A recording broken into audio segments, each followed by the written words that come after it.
નમસ્કાર, આપ જોઈ રહ્યા છો લોકમંચ ને હું છું જય શર્મા। એક બાજુ અત્યારે સમય ચાલી રહ્યો છે ડિજિટલ યુગનો, એઆઈનો, અને બીજી બાજુ અંધશ્રદ્ધા પણ એટલી જ સામે આવી રહી છે। છેલ્લા ઘણા સમયથી આપણે જોયું છે કે અંધશ્રદ્ધાના કિસ્સાઓ સામે આવી રહ્યા છે। એકવાર હોસ્પિટલની અંદર ભુવાજી પહોંચ્યા છે દર્દીની સારવાર કરવા માટે, તો હાલ જે કિસ્સો સામે આવ્યો છે તેમાં એક દર્દીની આત્મા હોસ્પિટલમાં રહી ગઈ છે તેવું કહીને પરિવારજન ભુવાને લઈને હોસ્પિટલ પહોંચ્યા છે। ક્યાં પહોંચશે આ દેશ? આપણે કોઈ બી સમાજ કે કોઈ બી વિધિ કે કોઈને પણ આને ટાર્ગેટ નથી કરી રહ્યા, પરંતુ હાલ જે પ્રમાણે ટેકનોલોજીનો યુગ છે અને એઆઈનો યુગ ચાલી રહ્યો છે, તો સામે અંધશ્રદ્ધા પણ એટલી જ ફૂલી ફાલી છે। ખાસ કરીને જે ગ્રામીણ વિસ્તારો છે તેની અંદર અંધશ્રદ્ધા એટલી ફૂલી ફાલી છે કે બાળક બીમાર પડે કે કંઈ પણ થાય ઘરની અંદર તો પહેલાં ડૉક્ટર કે વૈદ્યને બતાવ્યા પહેલાં જાય છે દોરા કરાવવા, ભુવાને મળવા માટે કે કોઈ પણ સમાજના જે વ્યક્તિઓ છે એમની પાસે। અંધશ્રદ્ધાના કારણે ઘણા લોકોએ જીવ ગુમાવ્યા છે। અંધશ્રદ્ધાના કારણે ઘણા એવા કિસ્સાઓ સામે આવ્યા છે કે જ્યારે મેડિકલ ચેકઅપ થાય ત્યારે કહેવામાં આવે છે કે જો આ વ્યક્તિને થોડા સમય પહેલાં લાવ્યા હોત તો આપણે તેની રિકવર કરી શક્યા હોત। આવા ઘણા કિસ્સા આપણી સામે આવેલા છે અને ત્યારે વધુ આવા બનાવો કેમ બની રહ્યા છે તે વિશે ચર્ચા કરીશું આજે લોકમંચમાં। અને લોકમંચમાં આ ચર્ચા કરવા માટે આપણી સાથે ગેસ્ટ પેનલમાં જોડાયા છે પિયુષ જાદુકર કે જેઓ એડવોકેટ છે, સાથે જ રેશનાલિસ્ટ છે, અને સાથે જ આપણી સાથે જોડાયા છે જયંત પંડ્યા કે જેઓ ચેરમેન છે વિજ્ઞાન જાથાના। જયંતભાઈ, પિયુષભાઈ, આપનું સ્વાગત છે લોકમંચમાં। હાજી જયંતભાઈ, છેલ્લા ઘણા વર્ષોથી આપણે જોઈએ છે અને આપ તો સ્થળ ઉપર પહોંચો છો અને ઘણા બધા કિસ્સાઓ આપના સૌ કોઈ જાણે છે, પરંતુ ક્યારે અટકશે અંધશ્રદ્ધા? આપનું શું માનવું છે? એક બાજુ ડિજિટલ યુગ છે, એક બાજુ એઆઈ યુગ છે, આપણે ચાંદ ઉપર, મંગળ ઉપર જવાની વાત કરી રહ્યા છે, ઘણા બધા ટેકનોલોજીમાં આગળ વધી રહ્યા છે, ટેકનિકલ આગળ વધી રહ્યા છે, ત્યારે આ પ્રકારની ઘટનાઓ હજુ પણ સભ્ય સમાજમાં જોવા મળી રહી છે। શું કહેશો? એક તો અમે દિલ્હીની અંદર વિજ્ઞાન ભવનમાં વડાપ્રધાનની હાજરીમાં 1992માં જ્યારે જાથાની રચના થઈ ત્યારે અમારા પ્રોફેસર યશપાલે એવો વૈજ્ઞાનિકોએ મત રજૂ કર્યો કે શિક્ષણ આવતા અંધશ્રદ્ધા ઘટશે। આપણે સૌ 400 જિલ્લામાં કામ સાથે કરશું અને લોક ચળવળ ચલાવશું અને વિજ્ઞાન અભિગમ દ્રષ્ટિકોણ કેળવવા માટેના કાર્યક્રમો અમલમાં મૂકીએ છીએ ત્યારે 100% એમ કે અંધશ્રદ્ધા ઘટશે એવો મત દર્શાવ્યો હતો બધા લોકોએ, હાજર હતા બધા। તેનાથી ઉલટું જ અમે અત્યારે વર્તમાન પરિસ્થિતિમાં જોઈએ છીએ। અંધશ્રદ્ધા પણ હાઈટેક યુગમાં વધી ગઈ છે। તમે જુઓ તો પેલા એવું હતું કે ગ્રાસ લેવલે ગામડાના લોકો જ અમુક વર્ગ છે એ અંધશ્રદ્ધામાં માને છે એવું બતાવતા હતા, પણ અત્યારે તો શિક્ષિત લોકો, ઉદ્યોગપતિઓ, જે ફિલ્મ કલાકારો છે એ જે અંધશ્રદ્ધાના ગળાડૂબ છે ત્યારે જરૂર આશ્ચર્ય થાય છે કે આપણે કઈ સદી તરફ પ્રયાણ કરી રહ્યા છીએ। આપણે એક બાજુ ચંદ્ર મંગળ ઉપર વસવાટની વાત કરીએ છીએ ત્યારે આપણે માનસિકતા જોઈતી હતી 16મી સદી જેવી માનસિકતા લાગે છે। આત્મા લઈ જવો, બાંધી દેવો, આવી વાહિયાત વાતો છે આપણે સાંભળીએ ત્યારે આશ્ચર્ય થાય છે। અને આઈસીયુમાં પણ ભૂવો જઈ અને વિધિ વિધાન ઉપચાર બેરોટોક કરી શકે અને જે સિક્યુરિટી ગાર્ડ શું કરે છે એવા પણ પ્રશ્નો આપણને ઉપસ્થિત થાય છે। આના કારણમાં આપણે જોઈએ તો જેટલા સત્તાધીશો આઝાદી પછી આપણે આવ્યા એ બધાએ આ વિષય ઉપર આંખ આડા કાન કર્યા અને આંખે પાટો બાંધી દીધો અને નજરઅંદાજ કર્યો। એનું માત્ર કારણ છે વોટ બેંક છે। એને વોટ બેંકને ધ્યાનમાં રાખી આવા તાંત્રિકો, માંત્રિકો કે મુંજાવરો કે કોઈ પણ હોય, પાદરીઓ કે કોઈ પણ હોય, એને નજરઅંદાજ કરીને એને વોટ બેંકને ધ્યાનમાં રાખી અને છાવરવાનો પ્રયાસ કર્યો। એના ગુનાહિત કાર્યો છે એને ઢાંકવાનો પ્રયત્ન કર્યો સત્તાધીશોએ। એટલે સર્વોપરી એવું થઈ ગયું કે ભારતમાં, વિદેશની અંદર શું છે કે કાયદો સર્વોપરી છે અને બીજું રાજકારણ આવે, ત્રીજું ધર્મ આવે છે। આપણે ત્યાં ભારતમાં ઉલટું જોવા મળે છે કે પેલા ધર્મ આવે છે, બીજું રાજકારણ, ત્રીજા સ્થાને કાયદો આવે છે। એટલે જે અમલવારી થવી જોઈએ એમાં ખૂબ જ ત્રુટિ ને ખામી છે। અંધશ્રદ્ધાયુક્ત બનાવની અંદર આવા ધાર્મિક નેતાઓ કે તાંત્રિકો હોય તે છટકી જાય છે અને પૈસા મોટી લેવડ દેવડ કરીને અને ફરિયાદીને દબાવવામાં આવે છે। આવી પરિસ્થિતિનું નિર્માણ થાય છે। એટલે આ અંધશ્રદ્ધા ખૂબ જ વધી ગઈ છે ગુજરાતમાં દર 15-20 દિવસે એવી બંધતા બને છે કે આપણું શરમથી માથું ઝૂકી જાય છે કે આપણે જોઈએ કે આપણે મેટ્રો સિટીની ને હાઈટેક યુગની વાતો કરીએ છીએ, પણ તમે જયારે બનાવો ત્યારે જોઈ છે ત્યારે ચોકન્ના થઈ જાય છે. શિક્ષિત માણસો પોતે ભગવાનને પ્યારા થવા માટે પોતે સ્વયં બલિ ચડાવતા હોય છે, એવા કિસ્સા પણ જોયા છે. પૈસા કમાવા માટે બાળકની પણ હત્યા કરી અને બલિ ચડાવતા દક્ષિણ ગુજરાતમાં અરેરાટી થાય છે. હમણાં આપણે આદિવાસી વિસ્તારમાં અમે રૂબરૂ ગયા હતા કે પોતાને એવું મનમાં થઈ ગયું અને પાડોશીની દીકરીને એને ધાર્મિક સ્થાનમાં પછાડીને મારી નાખી. ત્યારે અરેરાટી થાય છે, દુઃખ થાય છે, પીડા થાય છે. એટલા માટે તમે લોકમંચ ઉપર વારંવાર લોકોમાં વૈજ્ઞાનિક અભિગમ દ્રષ્ટિકોણ આવે, તર્કને પ્રાધાન્ય વ્યવહાર આપ પણ એટલા જ પ્રયાસો આપની ચેનલ પણ કરે છે.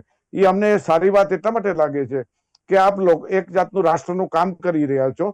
બંધારણના અમુક પ્રમાણે આર્ટિકલ 51A પ્રમાણે લોકોમાં વૈજ્ઞાનિક મિજાજ કેળવવા માટે રાજ્ય અને કેન્દ્ર સરકારની ફરજ ઉત્તરદાયિત્વ છે તે નિભાવતા નથી. એટલે લોકોને સ્વૈચ્છિક સંસ્થાઓ અને આવા મંડળો આ બધું કામ કરતા હોય એવું આપણે નજરે જોઈએ છીએ. આના કારણમાં એક જ છે કે સરકારની જે ઉપેક્ષિત જે આ વિષય ઉપર જે ધ્યાન આપવું જોઈએ અને જે ગ્રાસ લેવલે ગામડા લેવલે આ કાર્યક્રમો પહોંચવા જોઈએ અને વિજ્ઞાનની સિદ્ધિઓની વાત થવાથી એ ઓછી જોવા મળે છે. તેના કારણે અંધશ્રદ્ધાના વારંવાર બનાવો જોવા મળે છે. જે પ્રમાણે છેલ્લા ઘણા સમયથી આપણે કિસ્સાઓ જોયા છે, જયંતભાઈ એક કિસ્સો મને યાદ આવે છે, વિસ્તાર નથી યાદ આવી રહ્યો, કદાચ તમને યાદ હશે કે એક હવન કુંડ બનાવ્યું હતું અને પતિ પત્નીને એક માછડામાં બાંધ્યા હતા અને સીધી જ બલિ ચડાવવામાં આવી હતી. એ વિછિયા, અમારા રાજકોટ જિલ્લાનું વિછિયા ગામમાં તાલુકામાં આ ઘટના બની હતી. મારી મામે ત્યાં સ્થળ પર એટલી કેવી મુલાકાત કરી. અંધશ્રદ્ધા કે તમે તમારું મોત તમારા આંખેથી જોઈ શકો છો. જે અંધશ્રદ્ધા છે તે વધી રહી છે. પિયુષભાઈ, સવાલ બીજો એક એ થઈ રહ્યો છે કે આપણે એઆઈ ની વાત કરીએ છીએ, ટેકનોલોજીની વાત કરીએ છીએ, તો ટેકનોલોજીના આ યુગની અંદર આ વિરોધાભાસ શું છે? આમ જોવા જઈએ તો વિરોધાભાસ તો કઈ નથી, પણ એક જાતે જે ટેકનોલોજી આવે છે ને, દાખલા તરીકે પહેલા કોમ્પ્યુટર આવ્યું તો કોમ્પ્યુટર ઉપર કુંડળી બનાવવાનું ચાલુ કરી દીધું. લોકોએ એની ઉપર પણ ટીલા ટપકા કરવાનું ચાલુ કરી દીધું અને જાણે કે એને ટીલા ટપકા કરવાથી જાણે લાભ થશે એવું બધું માનવા માંડ્યા. હવે જ્યારે વિડીયોગ્રાફીનો જમાનો આવ્યો અને વિડીયો રીલ બનવા માંડ્યા ત્યારે સૌથી વધારે માણસો પણ અંધશ્રદ્ધાળુ જ છે. એટલે અંધશ્રદ્ધા ફેલાવા વાળા જે વિડીયો છે એ પણ બનવા માંડ્યા અને લોકો ફોરવર્ડ કરવા માંડ્યા. આને કારણે થઈને અંધશ્રદ્ધા વધતી જાય છે. વિજ્ઞાનના કાર્યક્રમો ઓછા છે અને સામે જે લોકો 80% છે એ લોકો પોતાના રીલ બનાવીને એ મૂકે રાખે છે. એને કાયદાકીય રીતે રોકવા પડે. આવું જે કોઈ કરતા હોય, પ્રચાર અને પ્રસાર બંને કરતા હોય, એ લોકોની સામે કાયદો બનાવ્યો છે, બ્લેક મેજિક એક્ટ 2024. એનો અમલ ચાલુ થઈ ગયો છે અને આવું કોઈ પણ કરતું હોય, પાડોશમાં કરતું હોય કે કોઈ ઓનલાઈન કરતું હોય, તો એ તમામ વ્યક્તિઓની સામે કાયદેસરના પગલાં લેવા જોઈએ અને સરકાર જો કટિબદ્ધ થાય તો આ બધું બંધ થઈ શકે એમ છે. પરંતુ સરકાર અગમ્ય કારણોસર એક પગલાં નથી લેતી. પોલીસ પણ ઘણી બધી વાર ભુવાઓના એના પગમાં પડ્યા હોય છે. એ પોતે પણ અંધશ્રદ્ધાળુ હોય તો બાપુને માનતા હોય અને તાંત્રિક માંત્રિક પાસે જતા હોય તો એ લોકો પણ કંઈ કામ કરતા નથી.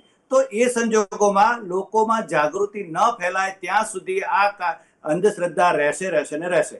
તો આ સંજોગોમાં એક જ ઉપાય છે કે સરકાર, મીડિયા અને સામાજિક કાર્યકરો બધા ભેગા થઈ અને આ અંધશ્રદ્ધા દૂર કરવા માટે જાગૃતિ ફેલાવે, કાયદાનો અમલ કરાવરાવે. કાયદા પ્રમાણે જ્યારે આ બધા ભુવાઓને તાંત્રિકોને સજા થશે તો જ એક ખબર પડશે.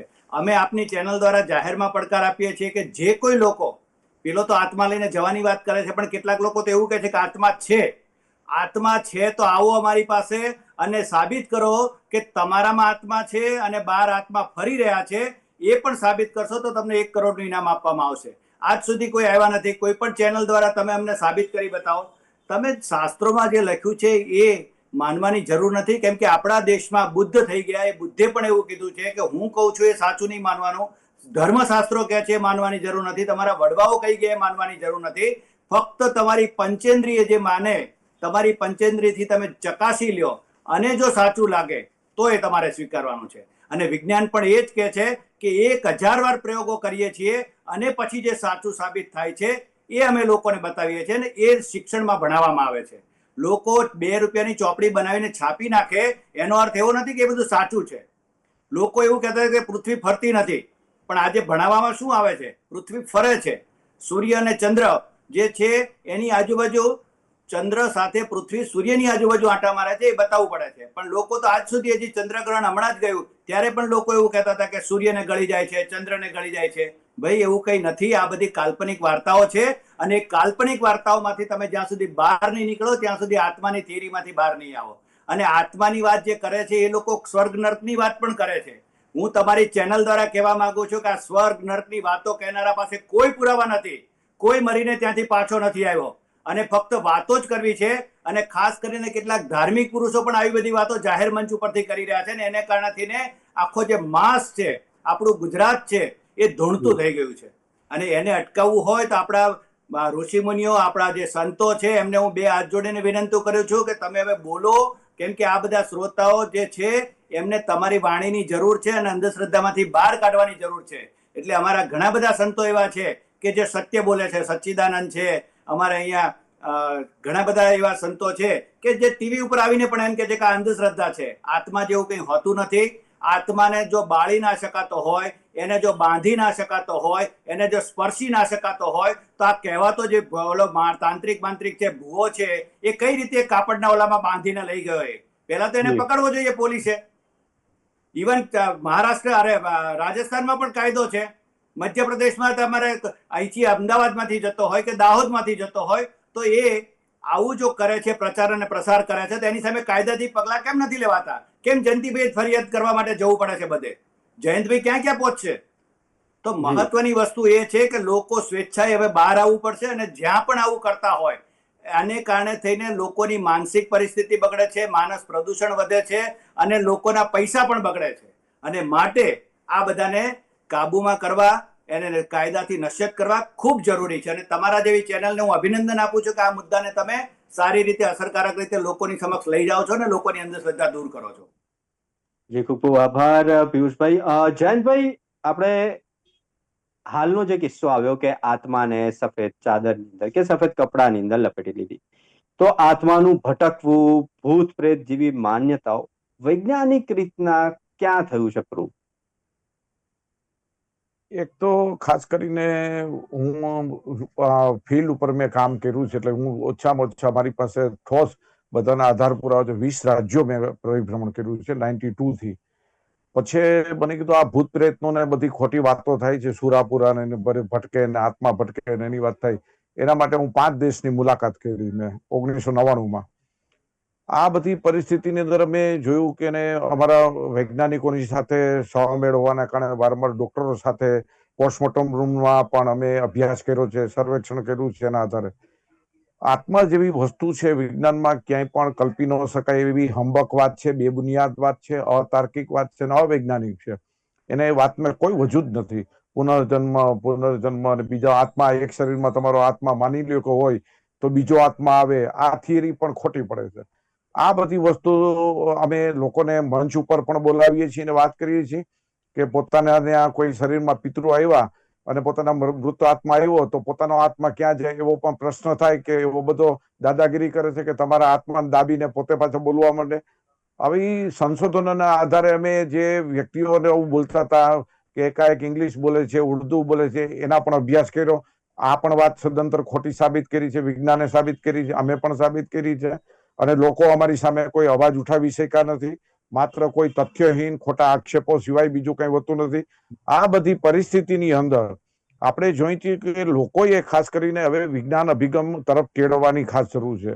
અને પોતે સ્વયંભૂ લોક ચળવળ ચડે ને પોતે સ્વયં જાગૃત થાય એ જરૂરી છે. ક્યાં સુધી સરકાર કે સરકારની એજન્સીઓ કે આપની ચેનલ છે ક્યાં સુધી આવા બધા પ્રયત્ન કરશે? કારણ કે લોકોએ સ્વયં જાગવાની જરૂર છે, સાચી વાત માનવાની જરૂર છે. અમે આજ વીકની અંદર 2 પર્દાફાશ કરવાના છીએ. ચોંકાવનારા પર્દાફાશ છે અને લોકોની આંખ ઉઘાડનારા પર્દાફાશ છે. અમારા અત્યારે અમે બધા પુરાવા લઈ લીધા છે અને અમે ટૂંક સમયની અંદર લોકો સમક્ષ એવા ઘટના બનાવી કે લોકો વિચાર કરતા થઈ જાય કે માણસનું મોત થઈ જાય ત્યાં સુધી અંધશ્રદ્ધા રાખો કેટલે અંશે યોગ્ય છે. માણસને મારી નાખવામાં આવે છે માત્ર અંધશ્રદ્ધાના કારણે, કોઈના પર ભરોસો રાખવામાં આવે છે માત્ર એ પોતે બની બેઠેલો ભગવાન થઈ જાય વ્યક્તિ. આ તો ખોટું છે. આ બધી પરિસ્થિતિની અંદર આત્મા જેવી કોઈ વસ્તુ નથી. આ બધી વાત સદંતર ખોટી છે. ભટકે છે, પ્રેતાત્મા. અમે કાળી ચૌદસના દિવસે કાર્યક્રમો કરીએ તો અમે દર વખતે દર જિલ્લાની અંદર લગભગ નાના સેવા સેન્ટરમાં કાર્યક્રમ કરતા હોય એટલે લોકો સ્મશાન નાના પડતા હોય છે. આ બધી પરિસ્થિતિ અમે વાત કરતા હોય છે કે ભાઈ સગર્ભા સ્ત્રીઓએ ગ્રહણ વખતે બહાર ન નીકળવું, પ્રેતાત્મા કાળી ચૌદસના દિવસે વાત કુંડાળામાં પગ ન પડે, આ બધી વાત હંબક સાબિત કરી છે. અને એમાં કોઈ તથ્ય નથી, વૈજ્ઞાનિક રીતે કે સામાજિક રીતે પણ કોઈ એમાં કઈ પ્રમાણ કે સાચું નથી, તથ્ય નથી. તો લોકો હવે ધીમે ધીમે સમજતા થાય છે, પણ એનો ગ્રાફ છે એનો બહુ ધીમો છે, બહુ ધીમો છે. કોઈ માણસ ગમે તે થાકી જાય કે આ વ્યક્તિ આટલું કરવા છતાં, આટલા પ્રયત્ન કરવા છતાં લોકો તો પાછા અંધશ્રદ્ધાનો જે આવે છે કોઈ તો ત્યાં ટોળે ટોળા જાય છે, એટલે માસ હિસ્ટેરીની જેમ જાય છે, જોવા કૌતુકથી જોવા જાય છે. આ બધી પરિસ્થિતિની અંદર ખાસ કરીને સરકાર છે, એજન્સીઓ છે, અને ખાસ કરીને એના બધા સરકારી મહાનગરપાલિકા, નગરપાલિકા, તાલુકા પંચાયત, જિલ્લા પંચાયત, એને જે કામ કરવાનું છે લોકો વચ્ચે કામ કરવું, એને સાચી વાત વારંવાર કરવાથી, આવા કોઈ તાલીમ કેન્દ્ર હોય તેમાં વાત કરવાથી હું માનું છું કે ભવિષ્યમાં પરિણામ આવે. ભલે આપણે થાકવાનું નથી પણ રાહ જોઈ, પણ જો આવા બધા કાર્યક્રમો અમલમાં મુકાય, અને ખોટી વાત છે એ રાજકીય વ્યક્તિ નેતા છે એ બેધડક બોલવો જોઈએ, એ બોલતો નથી, મૌન રહે છે આવી વસ્તુ વખતે. આ બધી પરિસ્થિતિની અંદર મારું એટલું જ કહેવાનું છે કે આત્મા કે આવી કોઈ પણ ઘટનાઓ છે, પ્રેતાત્માઓ કે ભૂત પ્રેત ક્યાં તેનું અસ્તિત્વ જ નથી. એ હેરાન કઈ રીતે કરી શકે, બાંધી કેમ શકાય? એમ કે આત્માને શાસ્ત્રોમાં એમ કીધું છે કે એને કોઈ જોઈ શકાય નહીં, બાંધી શકાય નહીં, ના પકડી શકાય નહીં, એવી બધી. તો ત્યાં પાછું આવી ઘટના બને ત્યારે માનવા માંડે. એટલે ગાડરિયો પ્રવાહની જેમ આપણું બેવકૂફી ભલું વલણ જોઈ ત્યારે જરૂર આશ્ચર્ય થાય છે, દુઃખ પણ થાય છે કે આપણે યુરોપ ખંડની અંદર લોકોમાં વૈજ્ઞાનિક અભિગમ ક્યારે આવશે એ એક પ્રશ્ન જ છે. તો પરંતુ આપણે સાથે મળીને લોક ચળવળથી આપણે લોકોનું પોતાનું જીવન સુખાકારી બને, અને આવા તુચ્છ જે હાનિકારક છે, બરબાદી તરફ નોતરે એવા કર્મકાંડ, ક્રિયાકાંડને તિલાંજલિ આપવાનો સમય પાકી ગયો છે એવું જાથા બહુ સ્પષ્ટપણે માને છે.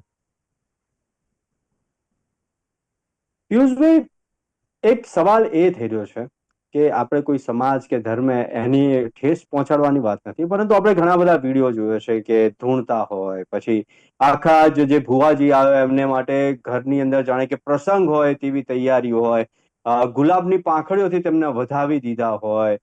એટલે આવા ઘણા કિસ્સાઓ છે. વચ્ચે જ એક બાબાનો પણ વિડીયો વાયરલ થયો હતો, પેલા ટોયના રમકડા આવે એ રમકડાથી એ પેલા શું કહેવાય પેશન્ટ્સ આવે તેમનું ભૂત પ્રેત દૂર કરતા.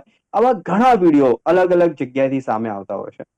એક બાજુ આપણે શિક્ષણની વાત કરીએ છીએ, હાઈટેક એજ્યુકેશનની વાત કરીએ છીએ, ટેકનોલોજીની વાત કરીએ છીએ, તો શું હજુ પણ આ પ્રકારનું એજ્યુકેશન નો અભાવ જોવા મળી રહ્યો છે? અને એજ્યુકેશનનો અભાવ હું એ વર્ડ એની માટે વાપરું છું કે આવા કિસ્સાઓમાં, આ તો જે જયવંતભાઈ કદાચ તમે બી એગ્રી થશો કે આવા જે કિસ્સાઓ બને છે તે સામે આવતા હોય છે, પરંતુ માલે તુજાર ઘરો, ઉદ્યોગપતિઓ કે તેમના ઘરમાં પણ આવા કિસ્સાઓ બનતા હોય છે. શું કહેવું છે?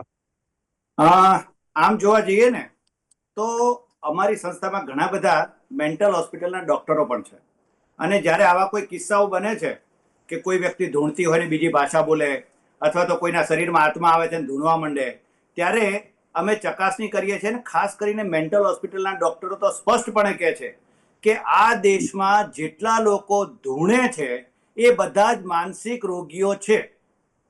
આ બધાને માનસિક સારવાર કરવાની જરૂર છે, જે લોકો ધૂણે છે એ બધાને. અને ધૂણવું એ માનસિક રોગ છે, છતાં એ લોકો એમ કહે છે કે મારા શરીરમાં આત્મા આવ્યો. એટલે તારા શરીરમાં આત્મા આવ્યો તો પેલો આત્મા ક્યાં જતો રહ્યો? તો આ આત્માની થિયરી ખોટી છે. આ લોકો મનગઢ સ્ટોરી બનાવે છે કેમ કે એમની માનસિક સ્થિતિ સારી નથી. અને ત્રીજી વસ્તુ એ છે કે માનસિક આપણે કેટલા ભીરું થઈ ગયા છે એ કહું કે કેટલા હમણાં ભણેલા બધા લોકો મારી સાથે શમશાન માતાને વાતચીત કરતા હતા ત્યારે કે પિતૃ તો બેસાડવા જોઈએ નહીં. અરે મેં કીધું પિતૃ એટલે આપણા વડવાઓ થયા, આપણા માતા પિતા થયા. માતા પિતા જીવતા હતા ત્યારે તમને નડતા નહોતા, તે મર્યા પછી ક્યાંથી નડે તમને? અને તમે પાછા એને બેસાડો અને ઘરમાં કંઈ પણ થયું, માનો કે રકાબી ફૂટી તો કે પિતૃ નડ્યા, એટલે પેલાને સ્કૂટરમાંથી હવા નીકળી ગઈ તો કે પિતૃ નડ્યા, અને એમ કરીને પેલાની પાસે ખર્ચો કરાવવાનો. પિતૃ નડતા નથી, ફક્ત તમને કારણ શોધવું જોઈએ કે તમારા જીવનમાં જે કંઈ અકસ્માતો થઈ રહ્યા છે એ અકસ્માતમાં સાચું કારણ શું છે. જો એ કારણ તમે શોધી શકો તો તમે માનસિક રીતે સ્વસ્થ છો, અને જો ન શોધી શકો તો તમે માનસિક રીતે નિર્બળ છો, અને તમે જ્યારે ભુવા અને તાંત્રિક પાસે જવું પડે છે એટલે સમજવાનું કે તાત્કાલિક તમારે સારવારની જરૂર છે. આ દેશમાં, ગુજરાતમાં માનસિક સ્વાસ્થ્યની દર વધતો જાય છે. દિવસે દિવસે માનસ પ્રદૂષણ વધતું જાય છે, અને આપણા દેશમાં MD ડોક્ટરો થાય છે, માનસિક રોગના ડોક્ટરો ઓછા છે. એની હોસ્પિટલોમાં જવું હોય તો લોકોને એવું થાય કે હું ગાંડો થઈ ગયો છું. એટલે ભાઈ, ગાંડો થવાની વાત નથી. જો તમને કોઈને ગુસ્સો આવે ને તો પણ એ માનસિક બીમારી છે. જો કોઈ વ્યક્તિ પોતાની પત્ની ઉપર શંકા કરતો હોય ને તો એ પણ માનસિક બીમારી છે. એની જેમ તમને કંઈ દેખાય છે તમને એકલાને, તો એ પણ માનસિક બીમારી છે. અને તમને એવું લાગે છે કે મારા શરીરમાં કોઈ ઘૂસી ગયું છે અને એ મને આમ કરાવે છે, એ પણ માનસિક રોગ છે, અને તાત્કાલિક જવું જોઈએ. અને ઘણી બધી વાર તો હું આપની ચેનલ દ્વારા કહેવા માંગુ છું કે એ તો માનસિક રોગી છે, એને તો ખબર નથી કે મારે માનસિક રોગના ડોક્ટર પાસે જવું જોઈએ. પરંતુ આડોશી પાડોશીએ પણ તમારી ચેનલમાંથી જાગૃતિ મેળવી અને એને તાત્કાલિક દાખલ કરવો જોઈએ, એવું હું નમ્ર વિનંતી કરું છું. કે જે લોકોના ઘરની આજુબાજુ આવા તાંત્રિકો માંત્રિકો હોય, ધૂણતા હોય, પોતાનામાં કોઈ માતા આવે છે એવું કહેતા હોય, અથવા તો કે મારામાં કઈ સુપર પાવર છે એવું કહેતા હોય, અને એનો પ્રચાર કરીને વિડીયો ઉતારીને પ્રચાર કરતા હોય, એ લોકોને પણ જરૂર છે. તો આ માનસિક બીમારી છે, જ્યાં સુધી ખબર નહીં પડે ને ત્યાં સુધી આપણા ગુજરાતમાં આવું ચાલતું રહેશે. અને બીજી વસ્તુ એ છે કે ક્યારેક ડોક્ટરો એમ કહે છે કે તમારે મગજની બીમારી છે, તો લોકો ન્યુરો સર્જન પાસે જાય છે, મેન્ટલ હોસ્પિટલમાં નથી જતા. તમારે સાયકોલોજીસ્ટ પાસે જવું જોઈએ, એની જગ્યાએ ન્યુરો સર્જન પાસે જાય છે, અને એ તપાસીને એવું કહે છે કે ના, તમને કોઈ તકલીફ નથી. અને પેલો એમ કે ના, જોયું, મને કોઈ તકલીફ નથી, મગજના ડોક્ટરે મને લખી આપ્યું છે, સર્ટિફિકેટ આપ્યું છે. એટલે ભાઈ, તારે માનસિક રોગના ડોક્ટર પાસે જવાનું જરૂર છે. તારે મગજના અંદર જે શસ્ત્રક્રિયા કરે એ ડોક્ટરની જરૂર નથી. તારા મનમાં જે વાયુ પેદા થયો છે, તારા મનમાં જે ભરાઈ ગયું છે, એ કાઢવા માટેના ડોક્ટરને સાયકોલોજીસ્ટ કહેવાય. અને એ દવાખાનાઓ હવે ખૂબ જરૂરી છે. અને મૃગેશ વૈષ્ણવ સાહેબ તો ખૂબ કહે છે કે ભાઈ, લોકો સારવાર કરવા જ નથી આવતા, અને લોકો પોતાની જગ્યાએ એવું જ માને છે કે હું સુપર પાવર છું, મને કંઈ થાય જ નહીં. એ જે વાસ્તવિકતા છે કે મને કંઈ થયું નથી, એ પણ માનસિક રોગ છે. તમારે પોતાની ચકાસણી કરવી જોઈએ. ચમત્કાર કરનારા લોકો હોય પણ ચકાસણી કરવી જોઈએ, માની લેવાની જરૂર નથી. આ યુગ ચકાસણીનો યુગ છે, વિજ્ઞાનનો યુગ છે. અને 10 વાર જ્યાં સુધી ચકાસણી ના થાય ત્યાં સુધી જો માની લેશો તો તમે છેતરાશો. અને આ તાંત્રિકો માંત્રિકો એની પાસે જ જાય છે કે જે ઉધારે પૈસા લઈને એને આપે છે, અને એમની સરભરા કરે છે, એમને જી સાહેબ કરે છે, અને એમને ખાવડાવવા પીવડાવવા માટેની બધી વ્યવસ્થા કરે છે. એ લોકોને છેતરે છે. માટે હું આપ સૌને વિનંતી કરું છું કે આવા તાંત્રિકો માંત્રિકો પાસે ન જશો. એ તમને છેતરશે, તમારું આર્થિક નુકસાન કરશે, અને તમને અંધશ્રદ્ધામાં નાખીને, સ્વર્ગ નરકની કલ્પનાઓમાં નાખીને, તમને ભૂત પ્રેતની વાતોમાં નાખીને તમને ઠગશે. તો અંધશ્રદ્ધાનો ઘોર અંધકાર. જયંતભાઈ અને પિયુષભાઈ, આપે સભ્ય સમાજને જગાડવાની વાત કરી અને અમારી સાથે જોડાયા અને આપનો કિંમતી સમય અમને આપ્યો, તે બદલ ખૂબ ખૂબ આભાર. તો લોકમંચમાં આ હતી આજની ચર્ચા. આવી જ રીતના અલગ વિષય સાથે આવતીકાલે ફરી મળીશું. ત્યાં સુધી મને આપશો રજા. નમસ્કાર.